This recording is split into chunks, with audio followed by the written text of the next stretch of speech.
6:30 ನಮ್ಮ ಮುಂದಿನ ಕಾರ್ಯಕ್ರಮ ಇದೀಗ ಆರಂಭ. ಆಕಾಶವಾಣಿ. ಮಾನವನ ಕಡುಮೋಹ. ಜಾತಸ್ಯ ಹಿ ಧ್ರುವೋ ಮೃತ್ಯುರ್ಧ್ರುವಂ ಜನ್ಮ ಮೃತಸ್ಯ ಚ. ಭಗವದ್ಗೀತೆಯಲ್ಲಿ ಈ ಮಾತನ್ನು ಹೇಳಿರ್ತಾರೆ. ನಮ್ಮ ಶರೀರದ ಷಡ್ಭಾವ ವಿಕಾರಗಳು ಮತ್ತು ಅನಿತ್ಯತೆ ಎಂಬುದನ್ನ ನಾವು ಕಾಣುತ್ತೇವೆ. ಅಂದ್ರೆ ಶರೀರದಲ್ಲಿ ಜಾಯತೆ ಜನನ, ಅಸ್ಥಿ ಇರುವಿಕೆ, ವಿವರ್ಧತೆ ಬೆಳವಣಿಗೆ, ಪರಿಣಾಮತೆ ಬದಲಾವಣೆ, ಅಪಕ್ಷೀಯತೆ ಕ್ಷೀಣಿಸುವುದು, ವಿನಶ್ಯತ ಅಂದ್ರೆ ನಾಶ. ಹೀಗೆ ಈ ವಿಕಾರಗಳಿಂದ ಕೂಡಿರ್ತಕ್ಕಂತಹ ನಮ್ಮ ದೇಹ, ಇದನ್ನ ಕುರಿತು ನಾವು ಮೋಹಿಸುತ್ತೇವೆಲ್ಲ ಎಂಬುದು ನಿಜಕ್ಕೂ ಕೂಡ ವಿಷಾದನೀಯ. ಇಷ್ಟೆಲ್ಲ ಗೊತ್ತಿದ್ದರೂ ನಾವು ಸ್ಮಶಾನದಲ್ಲಿದ್ದಾಗ ಮಾತ್ರ ವೈರಾಗ್ಯದ ಮಾತನಾಡುತ್ತೆ.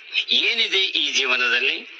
ಇದು ನೀರ ಮೇಲಿನ ಗುಳಿ, ಕಾಲನ ಪಾಶಕ್ಕೆ ಸಿಲುಕಿದ ಕಂಠಾಭರಣ ಎಂದೆಲ್ಲ ತತ್ವಜ್ಞಾನ ಬಿಗಿಯುವ ನಾವೇ ಮರುಕ್ಷಣದಲ್ಲಿ ಸತ್ತವರ ಸ್ಥಾವರ ಜಂಗಮ ಆಸ್ತಿಗಾಗಿ ಕಿತ್ತಾಡುತ್ತೇವೆ. ಅದನ್ನು ಪಡೆಯಲು ಹೇಯ ಕೃತ್ಯಕ್ಕೂ ಕೂಡ ನಾವು ಹೇಳುತ್ತೇವೆ. ಮಾನವನ ಈ ಹೊಲಸು ಬುದ್ಧಿಯನ್ನು ಕಂಡು ಅಲ್ಲಮಪ್ರಭುದೇವರು ತಮ್ಮ ವಚನದಲ್ಲಿ ಅತ್ಯಂತ ಕಟುವಾಗಿ ಇಲ್ಲಿ ತಿಳಿಸಿದ್ದಾರೆ. ಸಂಸಾರವೆಂಬ ಹೆಣ ಬಿದ್ದಿದೆ, ಅದ ತಿನ ಬಂದ ನಾಯಿಗಳ ಜಗಳ ನೋಡಿರಯ್ಯ. ನಾಯ ಜಗಳ ನೋಡಿ ಹೆಣ ಎದ್ದು ನಗುತ್ತಿದೆ, ಗುಹೇಶ್ವರನೆಂಬ ಲಿಂಗ ಅಲ್ಲೆಲ್ಲ ಕಾಣಿರಯ್ಯ, ಅಲ್ಲೆಲ್ಲ ಕಾಣಿರಿ. ಸತ್ತಾಗ ನಮ್ಮ ಜೊತೆ ಯಾರು ಬರರು, ಬರುವಾಗ ಒಬ್ಬರೇ, ಹೋಗುವಾಗ ಒಬ್ಬರೇ. ಶೀರ್ಯತೆ ಇತಿ ಶರೀರಂ ಅಂದರೆ ಶೀಳಿ ಹೋಗುವುದೇ, ಸವೆದು ಹೋಗುವುದೇ ಶರೀರ. ಧಾತುವಿನಿಂದ ಉತ್ಪತ್ತಿಯಾದ ಈ ದೇಹ ಸತ್ತ ಮೇಲೆ ಇದಕ್ಕೆ ಕಾಣದ ಕಾಸಿನ ಬೆಲೆಯೂ ಇರುವುದಿಲ್ಲ. ಅದನ್ನೇ ಶರಣರು ಅತ್ಯಂತ ಕಟು ಸತ್ಯದೊಂದಿಗೆ ಹೀಗೆ ವರ್ಣಿಸಿದ್ದಾರೆ. ಎಲುಬಿನ ಪಂಜರ, ನರಗಳ ಜಾಳಿಗೆ, ಅಮೇಧ್ಯದ ಹುತ್ತ, ಮೂತ್ರದ ಬಾವಿ, ಶ್ಲೇಷ್ಮದ ಕೆಸರು, ಕೀವಿನ ಸೋನೆ, ನೆತ್ತರ ಮಡು, ನಾಡಿಗಳ ಸುತ್ತುವಳಿ, ನೆರವಿನ ನೆಣ ಜಂತ್ರ, ಕಿಸು ಕುಳದ ಹೇಸಿಗೆ, ಅಸಹ್ಯದ ಮಲಿನ, ಅಸ್ಥಿ ರೋಮ ತೊಗಲು, ಉತ್ಪತ್ತಿ ಸ್ಥಿತಿ ಲಯದ ಬೀಜ, ರೇತಜ ರಜಸ್ಸಿನಿಂದ ಜನಿತ ವ್ಯಾಧಿಯ ತವರು, ಪಾಪದ ಮಾಡಿ ಮುಚ್ಚಿ ಹೂಸಿ ಹೊದಿಸಿದ ಈ ದೇಹ. ಎಷ್ಟು ವಿಚಿತ್ರ ಅಲ್ವೇ? ಶರಣೆ ಅಕ್ಕ ಮಹಾದೇವಿಯವರು ಲೌಕಿಕ ವೈರಾಗ್ಯ ತಾಳಿದ್ದು ಇದೇ ತತ್ವದಿಂದ. ಇದನ್ನೇ ಪುರಂದರದಾಸರು ತಮ್ಮ ಕೀರ್ತನೆಯಲ್ಲಿ ಹೀಗೆ ಹೇಳ್ತಾರೆ. ಇಷ್ಟು ದಿನ ಈ ದೇಹ ಎನ್ನದೆಂಬುದೆಲ್ಲ ಭ್ರಮೆ, ನಷ್ಟವಾಯಿತು ಮಾಯೆ ಕೃಷ್ಣ ನಿನ್ನ ನೆನೆದ ಮೇಲೆ.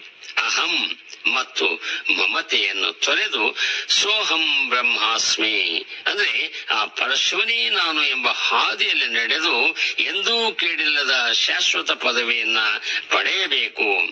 ಮರಣಂ ಪ್ರಕೃತಿ ಶರೀರಾಣಂ. ಅನ್ನಮಯ ಕೋಶವಾಗಿರುವ ಈ ದೇಹ ವಿಕೃತಿ ಹೊಂದುವುದು ಪ್ರಕೃತಿಯ ಸಹಜ ಗುಣ. ಮಹಾಕವಿ ಕಾಳಿದಾಸ ರಘುವಂಶ ಮಹಾಕಾವ್ಯದಲ್ಲಿ ಹೇಳ್ತಾನೆ, ಮರಣಂ ಪ್ರಕೃತಿ ಶರೀರಿಣಾಂ ವಿಕೃತಿರ್ಜೀವಿತ ಮುಚ್ಯತೆ ಬುಧೈ.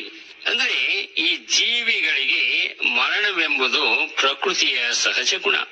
ಇದಕ್ಕೆ ಬೌದ್ಧ ಧರ್ಮದ ಗೌತಮಿ ಒಂದು ಕಥೆ ಅತ್ಯುತ್ತಮ ನಿದರ್ಶನ. ತನ್ನ ಏಕೈಕ ಕಂದ ಪ್ರಕೃತಿ ನಿಯಮದಂತೆ ಮೃತಪಟ್ಟಾಗ ಅವಳು ಕಂಗಾಲಾಗಿ ಬುದ್ಧನ ಬಳಿ ಬಂದು ಪುತ್ರ ಭಿಕ್ಷೆಯನ್ನು ಬೇಡುತ್ತಾಳೆ. ಆಗ ಬುದ್ಧನಾಗುತ್ತಾ, ತಾಯಿ, ಸಾವೇ ಸಂಭವಿಸಿದ ಮನೆಯಿಂದ ಒಂದು ಮುಷ್ಟಿ ಸಾಸಿವೆಯನ್ನು ತಂದು ಕೊಡು, ನಿನ್ನ ಮಗನನ್ನು ಬದುಕಿಸುತ್ತೇನೆ ಎನ್ನುತ್ತಾನೆ. ಗೌತಮಿ ಊರೆಲ್ಲ ಅಲೆದರೂ ಸಾವಿಲ್ಲದ ಒಂದೇ ಒಂದು ಮನೆ ಸಿಗುವುದಿಲ್ಲ. ಪ್ರಕೃತಿಯ ಕಠೋರ ಸತ್ಯ ಅರಿವಾದ ತಕ್ಷಣ ಅವಳ ಮೋಹವನ್ನು ತೊಳೆದು ಬೌದ್ಧ ದೀಕ್ಷೆಯನ್ನು ಪಡೆದು ಸನ್ಯಾಸಿ ಆಗುತ್ತಾಳೆ.